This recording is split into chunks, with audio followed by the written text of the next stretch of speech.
สวัสดีค่ะดิฉันนางสาวพัฒมนนะคะ วันนี้จะมานำเสนอเกี่ยวกับกระบวนการพัฒนาหลักสูตรค่ะสำหรับกระบวนการพัฒนาหลักสูตรนะคะสหอิทธานันท์ได้กล่าวไว้ว่า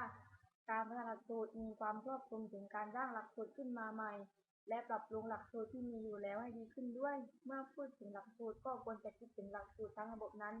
คือมีเอกสารหลักสูตรซึ่งประกอบด้วยรายละเอียดของเนื้อหาสาระต่างๆต่อจากนั้นการมองไปถึงการนำหลักสูตรนั้นๆไปใช้และรวมทั้งการประเมินผลหลักสูตรทั้งระบบอีกด้วย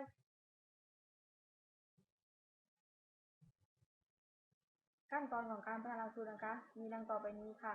1การวิเคราะห์ข้อมูลพื้นฐาน2การกำหนดจุดมุ่งหมาย3การคัดเลือกและจัดเนื้อหาสาระ4การกำหนดมาตรการวัดและประเมินผล5การนำหลักสูตรไปใช้6การประเมินผลการใช้หลักสูตร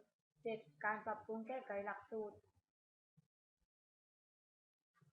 สำหรับวันนี้ฉันก็ขอจบการนำเสนอเพียงแค่นี้นะคะขอบคุณค่ะ